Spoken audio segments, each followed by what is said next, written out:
खुलुमबाय बड'लेण्ड इंखं टेलिभिजन स्टुडिय'आव आं ललिता गयारि दिनै फुंबिलिनि गाहाय रादाबफ्राव दं।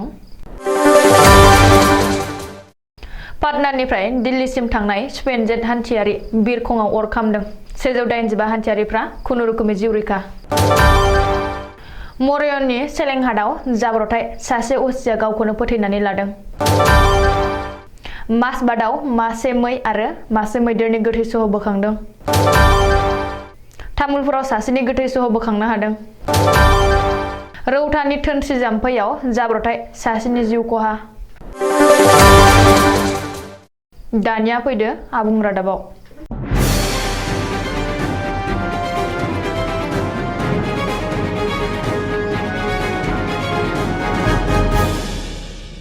बिहारनि पाटना जयप्रकाश नारायण इन्टारनेशनेल बिरखं गाथोननिफ्राय गोदान दिल्ली फारसे बिरलांनाय SG-723 नम्बरनि स्पाइसजेट हान्थियारि बिरखंआव हरखाबै अर खामदों।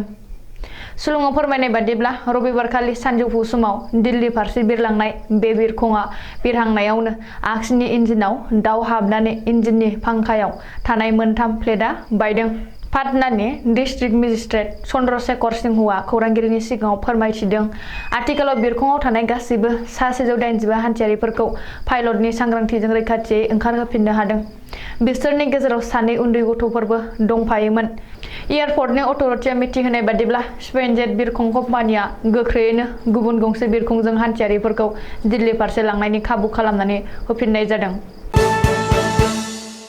खर'सा आसामाव जरहाट जिल्लानि मरयन सेलेंहाट थानानि असि भुपेन दिहिंगिया गावनि सार्भिस पिस्तलजों गावखौनो गावना फोथैनानै लादों। सुलुङाव फोरमायनाय बादिब्ला लखिमपुर जिल्लानि थागिबि असि भुपेन दिहिंगिया सानथाम सिगाङावनो प्रम'सन जानानै सेलेंहाट थानायाव असिनि बिबानखौ आजावदोंमोन। सेलेंहाट थानायाव सानजौफुनि ओंखाम जाखांनानै असि भुपेन दिहिंगिया गावनि थाग्रा रुमाव दसे आराम खालामनो होननानै थांदोंमोन। नाथाय थि समाव थानायाव नुजाफैयैलाय लोगोफ्रा फन खालामदोंमोन आरो गले गले रिंजासेयावबो फनखौ रिसिभ खालामैयाव रुमाव थांनानै दरजाखौ गले गले बुनानै गाबज्रिसेयावबो भुपेन दिहिंगियानिफ्राय जेबो फिननाय मोनैलाय लोगोफ्रा दरजाखौ सिफायनानै सिङाव हाबनाय लोगो लोगोनो थैनाय हालोदाव मोननो हायो। खौरांगिरिनि सिगाङाव मिथिहोनाय बादिब्ला जाथाय जानाय जायगानिफ्राय भुपेन दिहिंगियानिफ्राय सुइसाइड नोट मोनदों। नाथाय जरहाटनि एसपिआ बुंदों दासिम जेबो सुइसाइड नोट मोनथ'नाय जायाखै। थाद'नाय गैयै जुब जुब अखा हाबाय थानाया मानसिफोरनि हा-हु, न'-बां, आबाद फोथार, लामा-सामा बायदिफोरखौ खहा खालामनायजों लोगोसे हाग्रानि जिब-जुनारफोरनि थाग्रा जायगाफोरावबो लोमसावनानै जिब-जुनारफोरखौबो गोबां खहा खालामदों। मासबादनि बुटियामारी दैमायाव दैबानाजों गोजावबोनाय मासे मै फिसानि गोथै सह बोखांदों आरो पचनय दैमायावबो गोजावबोनाय मासे मैदेरनि गोथै सह बोखांनो दों हाग्रा बिफाना। हाग्रा बिफाननि बिबानगिरि मिन्टु बर'आ बुंथिनाय बादिब्ला थाद'नाय गैयै अखा हाबाय थानाया हाग्रा ओनसोलावबो लोमसावनानै हाग्रानि जिब-जुनारफोरखौ सेरखाय-बेरखाय खालामनानै दैनि दाहारजों बुसोमजाबोनानै गोजावबोदों होननानै बुंथिदों। दैबानाजों गोजावबोनानै थानाय सासे बर' सुबुंनि गोथै सह बोखांदों। मख'जाथावदि तामुलपुर जिल्लानि बेलगुरि बर'फोथार गामियाव गामिनि रायजो राजाफ्रा रबिबारखालि दैबानाजों गोजावबोनानै थालिरनि आबाद फोथाराव गोजावना थानाय सासे बर' सुबुंनि गोथै सह बोखांदों।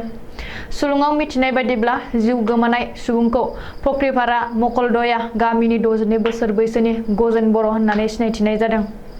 जाथायनि सोमोन्दै न'खरनि आरो रायजो राजाफ्रा बुंथिनाय बादिब्ला थांनाय बृहस्पतिबारखालिनिफ्रायनो गजेन बर'आ न'निफ्राय गोमानानै दङमोन। फुंनि समाव न'खरनि आबाद फोथाराव थांनायनि सन्देह खालामदोंमोन नाथाय उननि समावबो न'आव सफैयैलाय न'खरनि सोरनियावबा आलासि जाहैनायनिसो सन्देह खालामबाय थादोंमोन। थोनस्रि जाम्फैयाव ना हमनो थांनाय 20 बोसोर बैसोनि सासे सेंग्राया बोहैखारलांजादों। जाब्रबथायखौ लानानै ओनसोलाव सानहाबदों। मिथिनाय बायदिब्ला थोनस्रि जाम्फैयाव ना हमनो होननानै आजिजुर रहमान, जियारुल हक, आकुस आली, इलियास आली आरो आलफ उद्दीन मुंनि 5 सुबुंफ्रा आखायाव जे लानानै जाम्फैखौ बारनो नागिरनायावनो दैबानानि दैनि दाहाराव बुखारलांजायो। बिनिनो आजिजुर रहमान मुंनि 20 बोसोर बैसोनि सासे सेंग्राखौ खौरां लिरजासिम गोमानानै दं होननानै मिथिनाय जादों। गुबुन फारसे बिजों थांफानाय 4 सुबुंफ्रा जेन-थेन जिउ रैखा खालामनो हायो। एनडीआरएफनि दोलोआ जाथायसालियाव थांनानै बोखांनो नाजादोंब्लाबो खौरां लिरजासिम बोखांनो हायाखै होननानै आजिजुर रहमानखौ बुंथिदों।